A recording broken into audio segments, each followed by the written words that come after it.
Rokibul Hussain Murdabaud, Rokibul Hussain go back.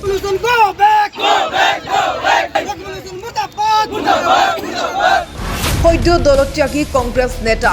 Nur Safikul ৱাজিদৰ নেতৃত্বত চাপৰত boycott Rakibul Hussain কাৰ্যসূচী বিশাল বাইক ৰেলীৰে বয়কট ৰকিবুল হুছেইন শ্লোগান যুৱ কংগ্ৰেছ আৰু NSUI কৰ্মীৰ তৃতীয় পৰ্যায়ৰ ভোটগ্ৰহণৰ পূৰ্বে ধুবুৰী লোকসভা সমষ্টিৰ কংগ্ৰেছ দলৰ মাজত চলিছে দলীয় অন্তকন্দল এজনৰ পাছত আনজন নেতাই সংক এৰিছে ৰকিবুল হুছেইনৰ বিৰোধিতাৰে এতিয়া একাংশ কংগ্ৰেছ কৰ্মীয়ে দল ত্যাগ কৰি নামি পৰিছে বদৰুদ্দিন আজমলৰ নিৰ্বাচনী প্ৰচাৰত এফালে যদি কংগ্ৰেছ প্ৰাৰ্থী ৰকিবুল হুছেইনে ধুবুৰী লোকসভা সমষ্টিত মাৰাথন নিৰ্বাচনী প্ৰচাৰ চলাইছে আনফালে একাংশ দলীয় সতীৰ্থই চিপৰাং মৰাৰ ৰাজনীতিৰে ফলঠিকত পেলাবলৈ চেষ্টা কৰিছে ৰকিবুল হুছেইনক কিছুদিন পূৰ্বে দিছপুৰত সংবাদমেল অনুষ্ঠিত কৰি যুৱ কংগ্ৰেছৰ ৰাষ্ট্ৰীয় সম্পাদকৰ পদৰ পৰা পদত্যাগ কৰে নুৰ ছফিকুল ৱাজিদে পদত্যাগ কৰাৰ পিছত ৱাজিদে নিজ সমষ্টিত তথা চাপৰস্থিত বাসভৱনত উপস্থিত হোৱাত নেতাগৰাকীক সংগ দি প্ৰায় 5 শতাধিক যুৱ কংগ্ৰেছ আৰু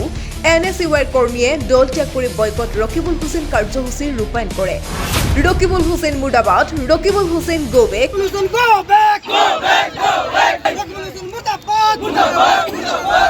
আদি বিভিন্ন শ্লোগানেৰে চাপৰৰ গান্ধী ময়দানৰ পৰা বিলাকীপাৰালৈ এক বিশাল বাইক ৰেলী উলিয়ায় ইয়াৰ উপৰিও নুৰ ছফিকুল ৱাজিদে ৰকিবুল হুছেইনৰ বিৰোধিতাৰে বিস্ফোৰক মন্তব্য আগবঢ়োৱাৰ লগতে ধুবুৰীবাসীক ৰকিবুল হুছেইনক ভোট নিদিবলৈও আহ্বান জনায় মানে আমাৰ চাপৰ অঞ্চলৰ আৰু গোটেই আমাৰ সমষ্টিৰ বিভিন্ন স্তৰৰ আমাৰ NSUI আৰু ইউথ কংগ্ৰেছৰ যিসকল আমাৰ সদস্য এক্টিভ সদস্য মই যে ৰেজিগনেশ্যন কৰিছোঁ আপোনালোকে সকলোৱে জানে গতিকে ৰেজিগনেশ্যনৰ অন্তত মোক সঁহাৰি জনাই তেখেতসকলৰ ৰেজিগনেশ্যন কৰিবৰ কাৰণে ৰেডি আজি 500 ল'ৰা NSUI আৰু ইউথ কংগ্ৰেছৰ তেখেতসকলে স্বেচ্ছাই এই সংগ্ৰামত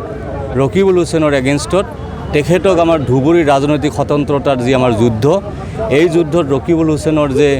তেখেতৰ যি আমাৰ তেওঁৰ স্বৈৰাচাৰিতা সেই স্বৈৰাচাৰিতাৰ ওপৰত অসন্তুষ্ট হৈ তেখেতৰ বিৰুদ্ধে আমি একজোট হৈ আমি সবতে ইয়াতে সন্মিলিত হৈছোঁ আৰু এইটো সিদ্ধান্ত আমি লৈছোঁ যে আমি ৰকিবুল হুছেইনৰ লগত নাই আৰু ৰকিবুল হুছেইনক যাতে ধুবুৰী লোকসভাৰ সৰ্বস্তৰৰ আমাৰ জনসাধাৰণে তেখেতক যাতে চাট নিদিয়ে লগ নিদিয়ে তাৰ কাৰণে আমি সংকল্পবদ্ধ হৈছোঁ চাওক ভোট ৰাইজৰ আৰু জনসাধাৰণৰ অধিকাৰ আমি ৰকিবুল হুছেইনক ভোট দিব নালাগে এই কথাটো আমি একেবাৰে কণ্ঠৰে আমি এই কথাটো আমি কৈ আছোঁ গতিকে ৰকিবুল হুছেইনক যদি ভোট দিব নালাগে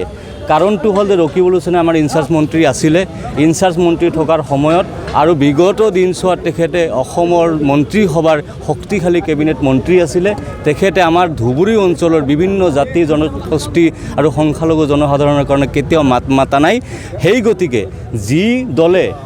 আমাৰ সংখ্যালঘু বা বিভিন্ন স্তৰৰ জনসাধাৰণৰ স্বাৰ্থত মাত মাতিব চেষ্টা কৰে বা অলপ হ'লেও চেষ্টা কৰিছে সেই দলকেই ভোট দিবৰ কাৰণে আমি আহ্বান জনাওঁ ৰকিবুল হুছেইনৰ এই ধুবুৰী জিলা সোণৰ কণীৰ হাঁহৰ যি তেখেতৰ থিয়ৰী আৰু ধুবুৰীৰ ৰাজনীতিত তেখেতে যিটো মানে তেখেতৰ যিটো উদ্দেশ্য যে আমাৰ ধুবুৰী লোকসভাখনত তেখেতৰ স্বৈৰাচাৰিতা চলাই যাব তেখেতৰ ইচ্ছা আৰু মায়মতালিৰে তেখেতৰ কিছু সংখ্যক মানুহক লগত লৈ যি ৰাজনীতি কৰাৰ যি উদ্দেশ্য সেই উদ্দেশ্যক মানুহে স্পষ্ট হৈ গৈছে আৰু সেই গতিকে আপোনালোকে চাব পাৰে আজি 5 শতাধিক আমাৰ ইউথ কংগ্ৰেছ NSUIৰ সদস্যই যে আকস্মিক ওলাই আহিছে ইয়াতে স্পষ্ট হৈছে যে যুৱচামৰ মাজত এইটো তেখেতসকলে অত্যন্ত আবেগিক হৈছে যে ৰকিবুল হুছেইনৰ ৰাজনীতি আমি এবাৰ ধুবুৰীত আমি দা এণ্ড কৰি দিম চাপৰৰ পৰা আলী আকবৰৰ ৰিপৰ্ট প্ৰতিবিম্ব লাইভ